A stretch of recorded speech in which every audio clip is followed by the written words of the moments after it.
Savannah was founded in 1733 by James Edward Oglethorpe. Oglethorpe was a member of Parliament and servant to King George II. After the death of a friend in a debtor's prison, Oglethorpe sought to help the poor and debtors of England. The colony of Georgia would be a new start. King George II of England saw the opportunity to expand the wealth of England and to create a buffer colony to protect South Carolina from the Spanish in Florida. King George granted a charter in 1732 for land between South Carolina and Spanish-owned Florida. The new colony was to be called Georgia, in honor of King George I. In 1733, the city of Savannah was laid out in a series of squares. Over the years, a total of 24 squares were laid out. Today, there are 22 remaining squares. The first square laid out in Savannah was Johnson Square, named in honor of Robert Johnson, the first royal governor of South Carolina. In the center of the square is a monument dedicated to General Nathaniel Greene, a Revolutionary War hero. He was second in command under George Washington. For his services during the Revolutionary War, Greene was given the Mulberry Grove plantation just outside of Savannah. Greene died on the property in 1786. In 1902, his remains were exhumed from the Colonial Park Cemetery and placed under his monument. Johnson Square is referred to as Bankers Square due to the number of banks on the square. Facing Johnson Square is Savannah City Hall, completed in 1807 with the Renaissance Revival building style. City Hall stands on Yamacraw Bluff overlooking the Savannah River. Yamacraw Bluff is the same bluff James Edward Oglethorpe landed on in 1733 to establish the city of Savannah. The building's exterior is made up of mostly granite. City Hall sits on Bay Street and the beginning of Bull Street, named in honor of William Bull, who helped survey the colony with Oglethorpe in 1733. Savannah City Hall's dome rises to 70 feet. The dome, originally clad in copper, was gilded in 1987 with paper-thin sheets of 23-karat gold leaf, a gift from a local philanthropist. The statues on the fourth-floor balcony represent art and commerce. There are 4 floors on the Bay Street level. Footings for City Hall are more than 27 feet below the Bay Street level. When City Hall first opened its doors, 10,000 people attended the opening ceremony. The following day, the first City Council meeting was held in Savannah's new City Hall. On May 12, 1791, Savannah welcomed our nation's first leader, President George Washington. After his visit, Washington sent these 2 cannons to the Chatham Artillery, the second oldest military organization in the United States. The cannons are 2 bronze 6-pounder field pieces mounted on oak carriages. The guns are of French and English make. The cannons were created in 1756 and 1758. Of the 2 cannons, the French cannon is the more ornate, with dolphin handles, raised rings, shields, and inscriptions. On the English cannon, the royal insignia and motto of the Order of Garter appear on its barrel. The cannon was cast during the reign of King George II. The 2 cannons were captured at the Battle of Yorktown. There was an unsuccessful attempt in 1825 to get them sent to Augusta, Georgia. In 1861, the cannons were buried underneath the floor of their armory to protect them from federal troops. The cannons were not unearthed until all federal troops left Georgia. In 1881, they were taken to Yorktown for the centennial of the battle. They were a feature of great interest and were named George and Martha. The guns are on display due to the cooperation between the Chatham Artillery and the city of Savannah. These 2 guns serve as a reminder to the great struggle of a nation during the American Revolution and a great man who led the fight. Facing the Washington guns is the United States Customs House, Georgia's oldest federal building. Completed in 1852, it's Savannah's first completely fireproof building. The entire exterior of the Customs House is solid granite from Quincy, Massachusetts. The building's monolithic style columns weigh 15 tons each. Once on land, each column took 30 days to set into place. In 1865, when General Sherman occupied Savannah, he paraded his troops down Bay Street and in front of the United States Customs House. The site the U.S. Customs House sits on once had a single-story wood-frame structure built in 1733. It was rented to Savannah founder James Edward Oglethorpe. In 1988, the building was designated as one of the 13 bicentennial custom houses in celebration of the bicentennial of the United States Customs Service. The U.S. Customs House stands as a symbol of the strong federal presence in this port city. Facing the Customs House is the Savannah Cotton Exchange. William Preston designed the exchange. The design was chosen out of 16 entries from 11 architects. The building was completed in 1887. Savannah citizens referred to the Cotton Exchange as King Cotton's Palace. At the time of the Cotton Exchange, Savannah was one of 2 places in the world that set the price of cotton, Liverpool, England being the other. Savannah once moved over 2 million bales of cotton a year before becoming a large industrial seaport. The exchange doors closed in 1920. The building is now used by Solomon's Lodge No. 1. The Freemason Solomon's Lodge was organized by James Edward Oglethorpe on February 24, 1734. It is the oldest operating Freemasons lodge in the United States. Guarding Savannah's Cotton Exchange is a griffin, a mythological beast with the head of a lion and wings of an eagle. In front of the Cotton Exchange is a replica tower of the old Savannah City Exchange building. The building once stood where City Hall is today. The bell hanging in the replica bell tower is the actual bell from the City Exchange. Forged in 1802, the bell is believed to be the oldest bell in Georgia. The bell was used to ring in and out the business days of Savannah. The bell also rang to warn of fire. The replica bell tower is a memorial to Mabel Claire Spethan. She was the first president of the Pilot Club of Savannah.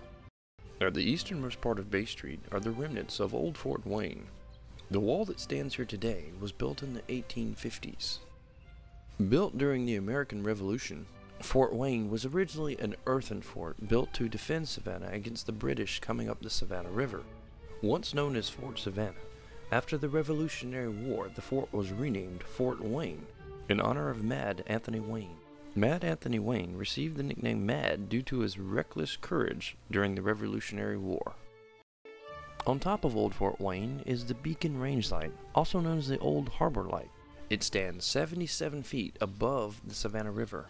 The light was placed here in 1858 by the United States Government Lighthouse Board. The purpose of the light was to help ships safely navigate around vessels that were scuttled during the Revolutionary War. At night, the beacon light gave off a red glow. To ensure safe passage through the area of wrecks, mariners would line up the beacon light with another light placed on Fig Island, then veer toward the Fig Island light. The beacon light is made completely of cast iron. The light was restored in 1929. During World War II, it was put out of commission. Across from the Old Harbor Light and on the corner of Bay Street and East Broad Street resides Savannah's famous Pirate House restaurant. The Pirate House sits on what was once called the Trustees' Garden. This spot was chosen in 1733 by James Edward Oglethorpe as an experimental garden. The garden was very similar to a garden in London called the Chelsea Botanical Garden. The greatest hope for crops that would be successful were grapevines for wine production and mulberry trees for the production of silk.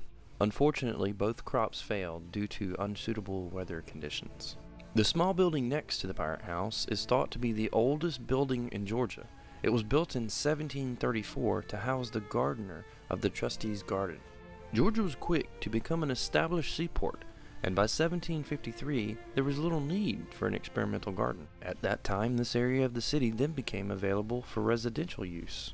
Originally, the Pirate's House was built as an inn for weary sea travelers. Being so close to the water, the crowd most attracted to the inn were pirates and thirsty sailors. Some of the events that happened here were said to inspire Robert Louis Stevens to write the story of Treasure Island. Today, the Pirate's House is a great family restaurant. It's quite a change from its beginning. One of the reasons Savannah's 2.2 square mile historic district is so unique is that private residences make up a large percentage of it. This was part of a plan set into motion by the Savannah Historical Society. In the beginnings of the restoration of Savannah, They wanted a historic district that was lived in, not just a museum.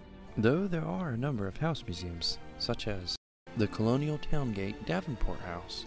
The Davenport House is a fine example of Federal-style architecture, completed in 1820 by Isaiah Davenport from Rhode Island. The home, in 1955, was scheduled for demolition to become a parking lot for a funeral home next door. 7 ladies joined together to form the Savannah Historical Society and fight to save this house. 700 people joined the fight, and $22,500 was raised in time to purchase the property, only hours before demolition. The Davenport House was restored to its former glory and operates as a house museum today. The staff and supporters to the restoration wanted the home to maintain its status as a first-rate house museum, so a consultant was hired in 1992 to research the Davenport family, house, and its contents. The Davenport House receives 70,000 visitors a year and is an accurate portrayal of an 1820s middle-class Savannah family. The Kehoe House was built in 1892 by William Kehoe, who immigrated from country Wexford, Ireland in 1842 with his family. William worked in a local iron foundry, eventually working his way up to foreman. In time, William was able to buy the iron foundry he worked for. Seen here, the Kehoe Iron Foundry. Mr. Kehoe said anything made with wood could be made with iron. Much of the home is built with iron. All that you see painted white is iron. The Kehoe House was sold in 1930 by William Kehoe's heirs. It became a boarding house, then a funeral home. It was even once owned by famous Joe Namath, New York Jets football star. Joe Namath sold the property in 1990. The Kessler Collection purchased the property in August of 2003 and opened it as the Kehoe House. Kehoe House still operates as a 15,000 square foot bed and breakfast today. It has a modern elevator servicing all floors, 13 bedrooms, 13.5 baths, with many specialty rooms for meetings and dining. Located on Columbia Square, it's a Savannah must-see or even stay. The Owens-Thomas House is a Regency-style architect interpretation done by architect William J. William J. designed many of the homes here in Savannah. J. was only 19 or 20 years old at the time the Owens-Thomas House was designed. The home was built from 1816 to 1819 for cotton merchant Richard Richardson and wife Frances Bolton. Sadly, the Richardsons lost their just-completed home in the financial depression of 1820. For the next 10 years, the house served as a luxurious boarding house. From this cast-iron balcony, Revolutionary War hero Marquis de Lafayette, who served next to George Washington, gave a speech in 1825 to thousands of Savannahans. Behind the Owens-Thomas House is the Carriage House, which is one of the earliest slave quarters still intact. The Owens-Thomas House is owned and operated by the Telfair Museum of Art, who acquired the property in 1951 from Margaret Thomas, granddaughter of Owens-Thomas. The Juliet Gordon Low birthplace, on the corner of Oglethorpe and Bull Street, also known as the Wayne Gordon Home. It's said to be another home designed by William J. The home was built for Mayor James Moore Wayne in 1823. Originally a 2-story home, the 3rd floor and large side porch were additions to the home in 1886. In 1831, the home was purchased by William Washington Gordon, the founder of the Central of Georgia Railroad. Gordon's wife was Mayor Wayne's niece. The founder of the Girl Scouts of America, Juliet Gordon Low, was born in this house in 1860. On one occasion, in 1865, when General Sherman's troops occupied Savannah, Sherman was visiting the Gordon home when young Juliet, at the age of 5, told him that, "My daddy has shot many a Yankee." During the Civil War, Juliet's father fought for the Confederacy, while her mother had many Northern relatives fighting for the Union. On March 12, 1912, Juliet Gordon Low formed what was called the Girl Guides, which would later become known as Girl Scouts. The creation of the Girl Scouts has influenced and changed the lives of millions of women and girls. The Girl Scouts of America purchased the property in 1953. Many of the furnishings of the home are original pieces to the Gordon family. This house received National Landmark status in 1965. It's still owned by the Girl Scouts of America and operates as a house museum today. Further down Bull Street is Wright Square, once called Percival Square in honor of Viscount Percival, Lord of Egmont. Percival Square became Wright Square in 1763 to honor Georgia's last royal governor, James Wright. Nicknamed Courthouse Square because there's always been a courthouse here. There are two courthouses on the square currently, the United States Post Office and Courthouse and the Old Chatham County Courthouse. The Old Chatham County Courthouse was completed in 1889. It's Romanesque Revival style architecture. The Old Chatham County Courthouse is no longer used as a courthouse. It's used mostly for county offices. The United States Post Office and Courthouse operates as it has since its completion in 1899. The building is unique in that it combines many different styles of architecture ideas and forms. The post office exterior is a combination of Georgia marble and granite. One of the most unique features of the building is the top panels of marble. Each panel was collected from different quarry sites in Georgia. Wright Square has several monuments. Sitting on the southeastern corner is a large boulder, a monument to Tomachichi. He was chief of the Yamacraw Indians. Tomachichi's tribe lived on the Yamacraw Bluff, the location General Oglethorpe arrived on in 1733. A deal was made between General Oglethorpe and Tomachichi. Tomachichi moved his tribe several miles upriver to allow General Oglethorpe to occupy the tribe's location on the bluff. A great friendship arose between the two leaders. General Oglethorpe even took Tomachichi and several other tribe leaders to England to meet the king. Tomachichi gave the king a gift of bald eagle feathers. John Musgrove, the interpreter, explained to the king the eagle was the swiftest bird and the feathers represent power. In recorded American history, this was the first use of the bald eagle. When Tomachichi died in 1739, General Oglethorpe was a pallbearer. Tomachichi was buried with full honors of a state funeral. He was buried in the center of Wright Square. A pyramid of stone once marked his final resting place. However, in 1882, a monument to William Washington Gordon, founder of the Central Georgia Railroad Station, was erected in the center of the square. Tomachichi's grave was moved to where the boulder is today. Nellie Kinsey Gordon, part of the Georgia Society of Colonial Dames, wrote to a quarry in Stone Mountain, Georgia, to obtain a large stone to honor Tomachichi. The quarry's owner was so impressed with the plea of Gordon that he offered the largest stone. The price was to be paid in full on Judgment Day, 50 cents in all. Henry Van Brunt and Frank M. Howe designed the Gordon Monument. The monument was completed in 1883. William Washington Gordon was Georgia's first graduate from West Point, a Savannah lawyer and a mayor. Gordon's greatest accomplishment was the creation of the Central Georgia Railroad. The creation of the Central Georgia was the most profitable way to move crops and people from the interiors of Georgia to Savannah to the port. Before the railroad, crops were being moved by way of shallow canals and flat-bottomed boats, or horse and buggy. The way of the canal was faster than the horse and buggy, but the railroad would become king. A passenger terminal for the Central Georgia Railroad was completed in 1861.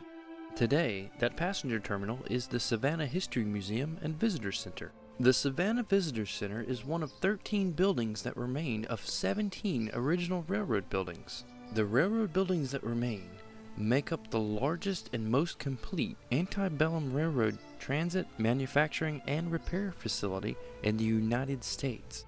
On December 8, 1976, the passenger station and train shed was given National Historic Landmark status. Currently here at the Visitor Center, where the parking lot is today, was once over 3 miles of railroad track. The railroad in Georgia was somewhat slow to catch on, but once people realized the benefits of moving crops over rail lines versus moving them by way of horse and buggy, there was no stopping the booming railroad industry in Georgia. From its beginnings in 1833 to 1843, the Central Railroad Company had constructed 190 miles of rail line, added 50 locomotives and 500 railroad cars. This made the Central Railroad the second largest pre-Civil War railroad. The major transport of the railroad was cotton. These remaining warehouses were once used to store the cotton before it was to make the next leg of its journey. The Central Georgia Railroad saw its peak in the 1920s. The railroad was the largest employer during the Depression. The Central of Georgia once had 1,944 miles of track in Georgia, Tennessee, Alabama, and Florida. Sadly, the last train left this station on April 30th, 1971. One of the most fortunate structures to escape the wrecking ball and passage of time is the Savannah Roundhouse Complex. Adjacent to the Visitor Center, built around 1845 as one of the buildings for the repair and maintenance of the Central Georgia Railroad rolling stock. Here, engines could be stored out of the weather and, if need be, repaired. The 125-foot smokestack was built in 1855. The purpose of the smokestack was to draw heat from the ironworkers' fire by way of underground pipe that connected to the stack. Removing excess heat from the fire actually made the fires burn hotter by bringing in a constant supply of fresh air. In the center of the roundhouse complex is a working turntable. The design of the turntable had to be changed several times to keep up with longer and heavier train engines. Sections of track were added and it was reinforced. The last upgrade gave the turntable a length of 85 feet tip to tip. Housed at the Savannah Roundhouse is what is considered to be the oldest surviving stationary engine in all of Georgia. It was made by R. Finley in Macon, Georgia. The machine was used in Cedar Key, Florida in the manufacturing process of pencils. This engine was actually pulled from the swamps in the 1930s. The restoration of the engine has been done since 1991 by the Coastal Heritage Society. The railroad complex has been an ongoing restoration project. It came under control of the Coastal Heritage Society in 1989, bringing new life to structures that were long abandoned. The old Central of Georgia Railroad Station was built over land that saw one of the bloodiest battles during the American Revolution. December 27, 1778, some 3,000 British troops landed near Tybee Island, Georgia. The troops were commanded by Lieutenant Colonel Archibald Campbell. The southern states were known to have many loyalists to the crown. Savannah was not prepared for a large-scale invasion. It was thought that the British would have been heading to Augusta, Georgia, not Savannah, Georgia. With little opposition, Savannah fell to the British in less than one day. On September 8, 1779, 42 French ships arrived with 4,000 troops. The force of men landed on the Vernon River with no opposition, led by Count Charles Henry d'Estaing. The troop makeup was French, Irish, and volunteers from Haiti. Among the French was Pierre Charles L'Enfant, later designer of Washington, D.C., also Admiral de Grasse, who would later become a hero at the Battle of Yorktown. Benjamin Lincoln was leading a large army of American troops marching from Charleston, South Carolina, to meet the French. Also marching with Benjamin Lincoln was Sergeant William Jasper, hero of the Charleston 1776 battle. With his legion, Count Casimir Pulaski is making his way to Savannah. Pulaski was George Washington's first cavalry commander. The battle that was to come was one of the bloodiest battles fought during the American fight for independence. The battle was called the Siege of Savannah. The siege began October 3, 1779, with the Allies firing cannons at the British stronghold. After 5 days and over 1,000 shells fired at Savannah, little damage was done to the British breastworks. However, heavy damage was done to the city. There were many civilian casualties and extensive property damage. At the time, the British were outnumbered 5 to 1. Without any relief, the British would have to surrender. The Allied troops chose not to take Savannah by direct assault. Some say this choice would cause them to lose this battle. Colonel John Maitland, with his 800 British troops, made it into Savannah by way of backwater, little-known paths and creeks, sneaking right past Allied blockades and forces. On October 9, 1779, a massive surprise attack was launched by the Allies. The surprise attack failed miserably. More blood would be spilled during a single hour than in the entire fight for independence. Somehow, British forces got word of the attack. They were ready and waiting. There were 3 failed attempts to take the British stronghold. Through attacks and retreats, there was massive Allied life loss. The Allied forces lost 800 men, while the British forces lost only 39. One of the highest-ranking foreign officers to die during the Revolutionary War was Brigadier General Casimir Pulaski. He was mortally wounded by grape shot while leading an attack on the Spring Hill roundabout during the siege of Savannah. For many years in Savannah, there's been a controversy as to whether or not Casimir Pulaski is buried here in Savannah, Georgia, or was buried at sea. A monument to Casimir Pulaski was erected in the center of Monterey Square. The square is named from a battle from the Mexican War. Built in 1852 with Italian marble, the monument stands 55 feet tall. A Liberty statue adorns the top of the monument, while the shaft has a shroud of elaborate Corinthian cap. In 1996, when the monument was being restored, workers began to disassemble the monument when they found a metal box with the inscription Brigadier General Casimir Pulaski. Human remains were found inside the box.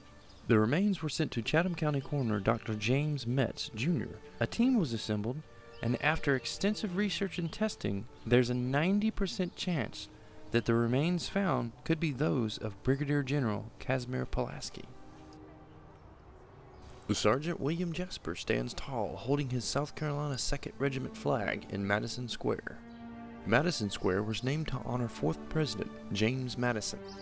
Sergeant William Jasper was killed during the siege of Savannah in 1779 while saving his flag of the South Carolina 2nd Regiment. This was not the first time he saved a flag. At the Battle for Fort Moultrie in Charleston, South Carolina, the flag for the Patriots was shot off its pole. Sergeant Jasper made his way to the flag through hail of gunfire, seized the flag, and tied it to a cannon sponge staff, then planted the flag in the wall of the fort for all to see. For his valiant effort, South Carolina Governor John Rutledge offered him an officer's commission and a sword. Sergeant Jasper declined the officer's commission. He felt he was not of full qualification because he could not read or write, but he graciously accepted the sword. The monument to Jasper was built in 1888. The bronze likeness of the sergeant stands on a granite base surrounded by benches. Before he died, Sergeant William Jasper requested that his sword be sent home to his father. Jasper County, Georgia and Jasper County, South Carolina are named to honor Sergeant William Jasper. He is buried in a mass grave lost to time near where the Spring Hill roundabout was, along with 700 other American independence freedom fighters. Well known to Ann, one of Savannah's oldest cemeteries, the Colonial Park Cemetery. The DAR on the main entrance stands for the Daughters of the American Revolution, a non-for-profit volunteer women's organization, founded on the principles of service and education, patriotism, and historic preservation. The cemetery was used from 1750 until 1853. It's estimated there are over 9,000 graves here. The cemetery is roughly 2 city blocks. In 1820, a great yellow fever epidemic erupted which claimed the lives of nearly 700 people, including 2 physicians who fell ill while caring for the sick. Many tombs adorn the cemetery grounds. Much of the tomb resides under the earth. Steps once led down into the crypts. When the tomb became full, the stairs would be filled in, then bricked over. I'm sure you will notice for 9,000 graves there doesn't appear to be many at all. Some headstones were knocked down by the 1893 hurricane. The most damage done to the cemetery occurred during the Civil War, when General Sherman's troops occupied Savannah. Colonial Park Cemetery was one of their campgrounds. General Sherman's troops knocked down headstones to make room for tents. After the war ended and the troops left, no one knew where to put the headstones. This is where some wound up. Held up by railroad spikes, they hang on the back wall of the cemetery. Many stones were in disrepair and were discarded. There are many famous people buried here, including Revolutionary War hero and signer of the Declaration of Independence, Button Gwinnett. This monument is dedicated to Button Gwinnett. Other famous people in history include Revolutionary War generals Lachlan McIntosh and Samuel Elbert. Also, Archibald Bullock, father of William Bellinger Bullock, who was the great-great-grandfather of Theodore Roosevelt. Colonial Park Cemetery has served as a public park since 1896. Adjacent to Colonial Park Cemetery is Savannah's oldest operating police department. Architect J.H. Boggs designed the police barracks in the form of Italianate-style architecture. The barracks were first used in 1870. The Savannah Police Barracks still operates as a police station today. A memorial to honor officers who lost their lives in the line of duty resides in front of the police barracks. Since Savannah's beginnings in 1733, River Street has been an important location. General Oglethorpe chose this spot because of the high bluff. Savannah sits 42 feet above the water. The value of this spot along the river was immediately recognized by General Oglethorpe, and by 1739 he had completed a wharf along the riverfront, making it easier to send and receive goods from England. Today, Savannah is one of the top 10 port cities on the East Coast. Most of the buildings on River Street are pre-Civil War warehouses that were used to store mostly cotton before it was shipped out to reach its final destination. In the 1960s, most of the old warehouses on River Street were abandoned and in dire need of repair. Recognizing the historical value of River Street, the city of Savannah in the 1970s gave it a major facelift. The city of Savannah added to the width of River Street and placed the large stones that line River Street today. Running through the center of River Street is a set of railroad tracks. The tracks run from the ports to another industrial area of the city that were used on a daily basis on up until a couple of years ago. The train that once brought cargo through this area was called the River Street Rambler. The historical buildings lining River Street have been restored, and now some of the best Savannah restaurants and specialty boutiques occupy these buildings. Not much has changed to the ramps that lead down to River Street. The large stones that act as pavers were once used as ballast on ships arriving with or without cargo. When the ships were being loaded down or unloaded, any unused stone would be piled on the wharf. The excess ballast eventually made its way to the ramps and was used to make supporting walls for Bay Street. At the far eastern end of River Street is the Waving Girl Monument. The statue was dedicated to Florence Martis, born on Cockspur Island in 1868. She lived in a small white house on Elba Island for most of her life. In 1887, Florence Martis started to wave a white handkerchief at ships that were coming into or leaving the Savannah ports. So that ships could see her at night, Florence would use a lantern. She never missed a ship in over 40 years. In 1931, she stopped waving because her brother, George Martis, retired from being the beacon lighthouse keeper on Elba Island. Legend says she was waving because Florence Martis was waiting for her lost love to return from sea. In 1972, this monument was dedicated to her by the Altrusa Club of Savannah. The monument was made by Felix de Welding, who captured the friendly spirit of Florence Martis in a forever greeting. On December 21st, 1864, word reached the city of Savannah that General Sherman and his 62,000 Union troops were nearing the city. The 10,000 Confederate troops occupying Savannah decided not to fight, but to take refuge in South Carolina to fight another day. To avoid running into Sherman's troops, a large pontoon bridge was constructed to cross the Savannah River, an amazing feat for 1864 considering the Savannah River has a 4-knot current. Further down the river near Fort Jackson, the Confederate troops burned the naval yard that was used to construct vessels for the Confederate Navy. The destruction of the naval yard was to keep Sherman from being able to use any of the resources. 2 ironclads were also scuttled in the Savannah River at Fort Jackson, the CSS Savannah and the CSS Georgia. The CSS Savannah was completely destroyed, but the CSS Georgia sank and it still lies on the river floor. There's currently a plan in motion for salvaging the wreckage. Artifacts that have been recovered from earlier dives are on display at the Savannah History Museum. General Sherman arrived in the city on December 21st, 1864. From Atlanta to Savannah, Sherman left no city intact until now. Sherman faced no opposition upon entering Savannah. On December 22nd, Sherman sent this message to his Commander-in-Chief, President Abraham Lincoln. To His Excellency, President Lincoln, Washington, D.C. I beg to present you a Christmas gift, the city of Savannah, with 150 heavy guns and plenty of ammunition. Also about 25,000 bales of cotton. W.T. Sherman, Major General. President Lincoln received the message on December 24, 1864. Lincoln replied on December 26th, "Many, many thanks for your Christmas gift."